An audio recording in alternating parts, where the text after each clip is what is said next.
Jala Bangku.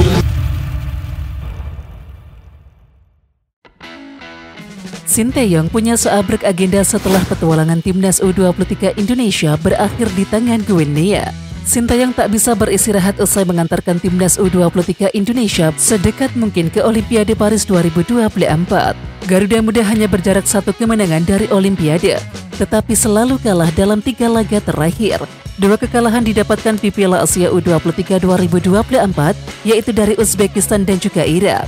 Hasil negatif terakhir didapatkan di playoff Olimpiade Paris 2024, yakni dari Guinea. Andai satu saja kemenangan diperoleh dari 3 laga tersebut, Sinteyong akan mengantarkan Indonesia ke Olimpiade. Nasi sudah menjadi bubur, dan timnas U23 kini tak mempunyai agenda lagi hingga tahun depan.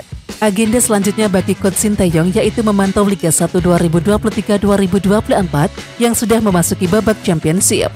Terdapat 4 tim yang tersisa untuk menjadi juara, yaitu Borneo FC, Persib Bandung, Bali United, dan juga Madura United. Terdapat beberapa pemain timnas senior yang bakal bermain, seperti Adam Alis dan juga Rahmat Irianto.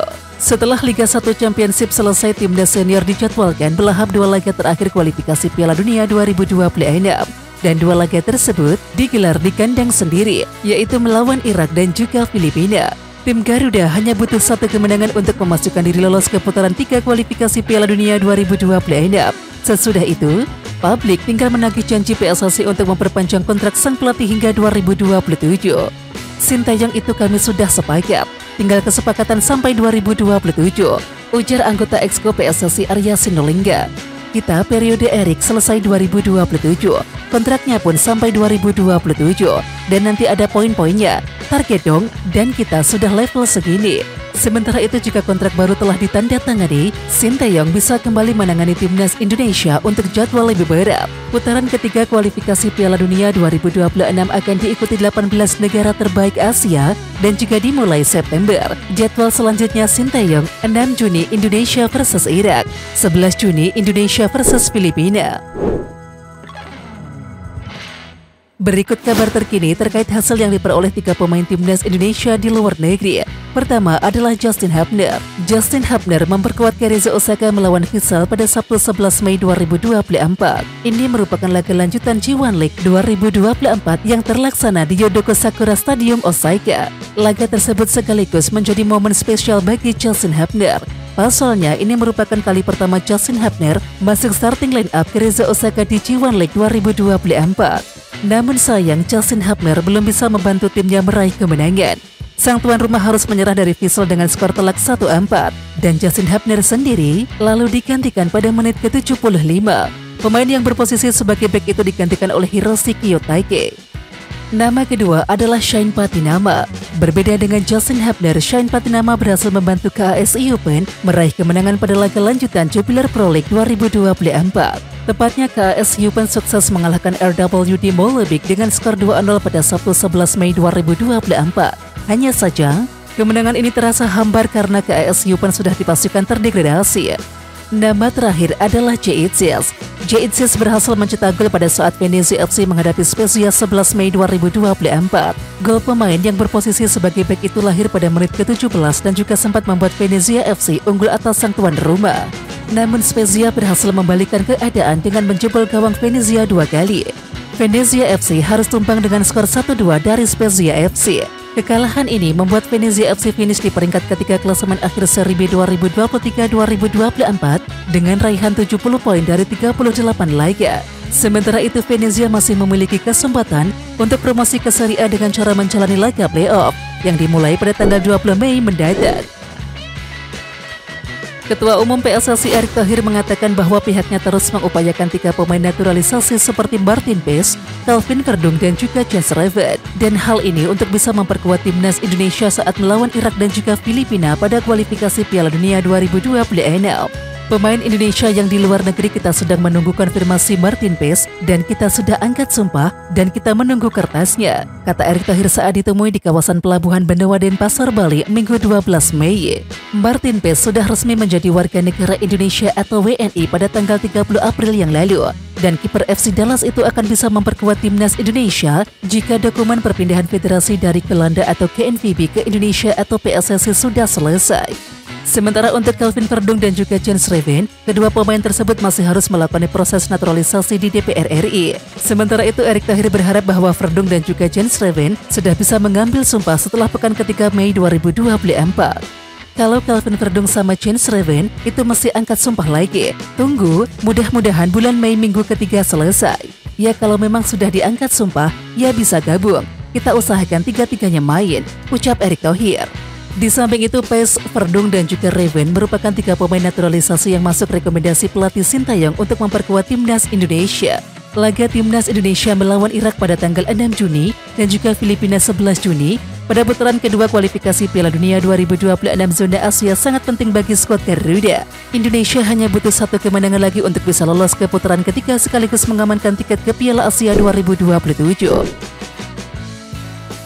Bendera merah putih layaknya bendera Indonesia sering terlihat di pertandingan klub Martin Paes, yakni FC Dallas. Lalu apakah arti bendera merah putih di pertandingan FC Dallas tersebut? Banyak netizen Indonesia yang menghubungkan bendera merah putih yang banyak dikibarkan supporter di setiap pertandingan FC Dallas dengan hadirnya Martin Paes. Martin Paes adalah calon kiper naturalisasi timnas Indonesia yang baru resmi menjadi warga negara Indonesia pada tanggal 30 April yang lalu. Paes yang bermain untuk FC Dallas sejak Januari 2022 berpeluang melakukan debut bersama timnas Indonesia di kualifikasi Piala Dunia 2026 bulan depan. Sementara itu, bendera merah putih yang sering berkibar di laga FC Dallas tersebut tidak ada hubungannya dengan Indonesia. Ya, bendera merah putih merupakan salah satu atribut yang telah digunakan oleh fans FC Dallas jauh sebelum Martin Paes bergabung dengan klub Liga Amerika Serikat tersebut. Ya, bendera merah putih merupakan salah satu ciri khas FC Dallas, seperti yang dicantumkan pihak klub di akun X dan juga Instagram resmi klub. Meskipun memiliki logo klub berwarna merah, putih dan juga biru, FC Dallas sering menggunakan warna merah putih sebagai jersey pertama tim. Jersey pertama FC Dallas memiliki warna merah putih sepanjang musim 2005 hingga 2013 di MLS. Kelompok supporter FC Dallas juga menggunakan bendera merah putih saat memberikan dukungan. Salah satunya kelompok supporter bernama El Matador. Tidak sedikit anggota El Matador, kelompok supporter FC Dallas yang memiliki darah Amerika Latin, mengibarkan bendera merah putih saat mendukung klub kesayangannya. Bendera merah putih juga banyak terlihat ketika FC Dallas mengalahkan Austin FC 2-1 pada laga derby Texas di Stadion Toyota Minggu 12 Mei pagi waktu Indonesia Barat. Pada laga tersebut, Martin Paes bermain cukup apik dengan melakukan 4 penyelamatan.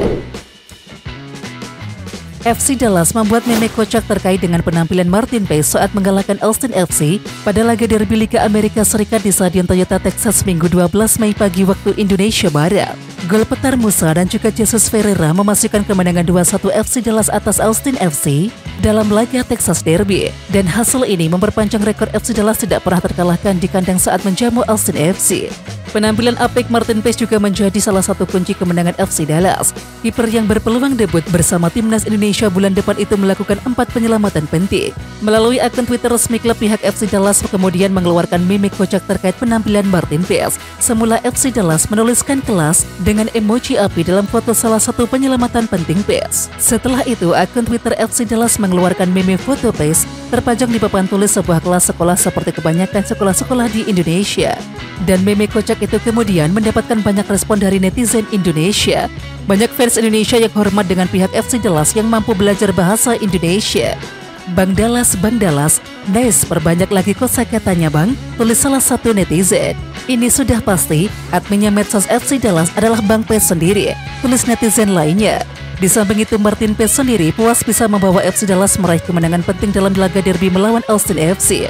Kemenangan derby yang hebat, pekan yang bagus, tulis Martin Paes di akun X. Anggota Exco PSSI Arya Sinulinga menyatakan pihaknya tidak terburu-buru terkait kontrak baru pelatih timnas Indonesia, Sintayong. PSSI akan membiarkan Sintayong istirahat lebih dahulu. Arya mengatakan setelah memimpin timnas Indonesia U23 tampil di Piala Asia U23 2024 dan playoff Olimpiade 2024, Sintayong layak mendapatkan waktu istirahat. Sintayong baru pulang, tunggu dulu saja, mungkin butuh istirahat dulu.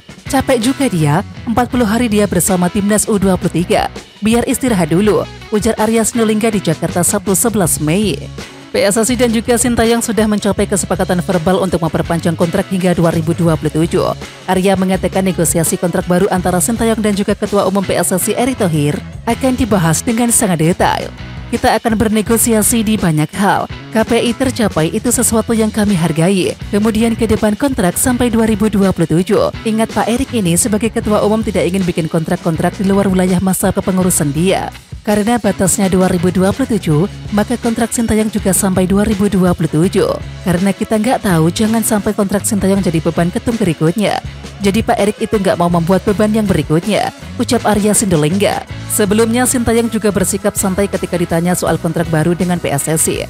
Pelatih asal Korea Selatan tersebut optimistis akan memperpanjang kontrak sebagai pelatih timnas Indonesia. Dan terkait target dalam kontrak baru, Sintayong tidak bisa membahasnya saat ini. Memang target nggak bisa ditentukan dari sekarang. Saya akan berjuang semaksimal mungkin setiap pertandingan dan turnamen itu yang mungkin disenangi masyarakat. Juga pastinya target saat ini mungkin paling dekat kualifikasi Piala Dunia putaran kedua. Jadi ini dulu yang saya akan loloskan. Mungkin step by step, kata Sintayong Sabtu 11 Mei. Fabregas deg-degan lalu selebrasi heboh saat combo promosi. Ya, asisten pelatih Komocas Fabregas sempat deg-degan sebelum meluapkan kegembiraan merayakan sukses timnya promosi ke Serie A. Momen itu terlihat saat Cas Fabregas bersama staf pelatih berada di pensi usai laga melawan Cosenza yang berakhir imbang 1-1 di Stadion Giuseppe Sinigaglia Sabtu 11 Mei dini hari waktu Indonesia Barat. Hasil imbang itu membuat Como masih harus menunggu pertandingan antara Spezia versus Venezia FC yang berlangsung dalam waktu bersamaan dan dimenangkan oleh Spezia. Venezia merupakan rival Como dalam perebutan tiket promosi ke kompetisi kasta tertinggi Italia. Pemain timnas U23 Indonesia Hernando Ari Sutaryadi langsung berfokus menatap grup F putaran kedua kualifikasi Piala Dunia 2026 zona Asia yang menyisakan 2 laga.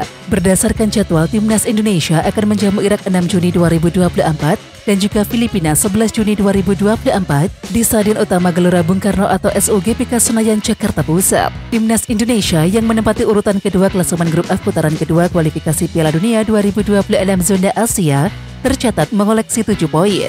Ya, kita fokus di kualifikasi World Cup ini karena punya tujuan besar, ucap Hernando Ari saat ditemui di Hotel Fairmont, Senayan, Jakarta Pusat.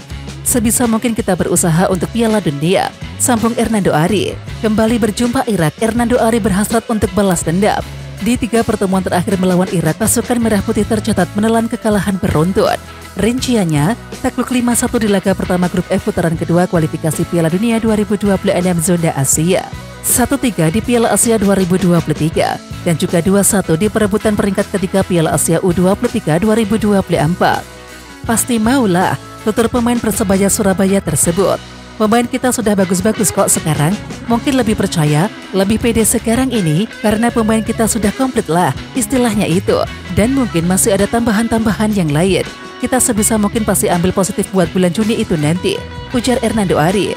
Bagi Hernando Ari, laga di grup F putaran kedua kualifikasi Piala Dunia 2026 zona Asia akan menjadi pelampiasan usai gagal mengantarkan timnas U23 Indonesia ke Olimpiade 2024 Paris. Pertama, bangga, terus juga kesel, capek iya, kata Hernando.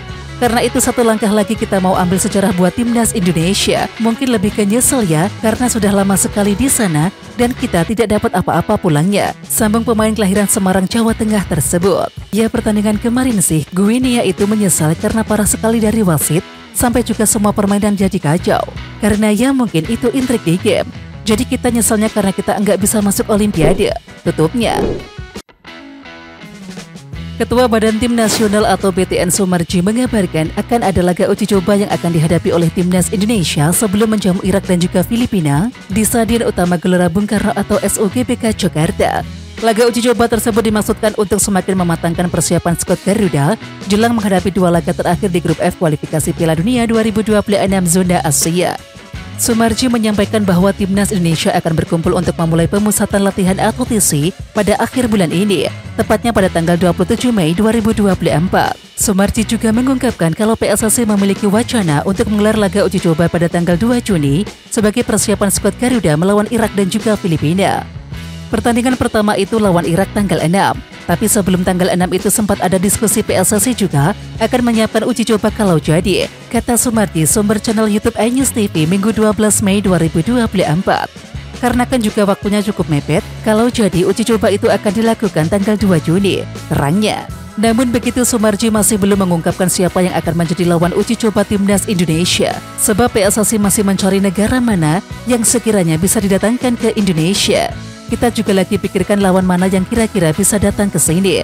Setelah itu baru kita tanggal 6 lawan Irak dan 11 melawan Filipina, tutur Sumarji. Ya, sementara itu di sisi lain sebelumnya santer kabar kalau Malaysia akan menjalani laga uji coba melawan timnas Indonesia.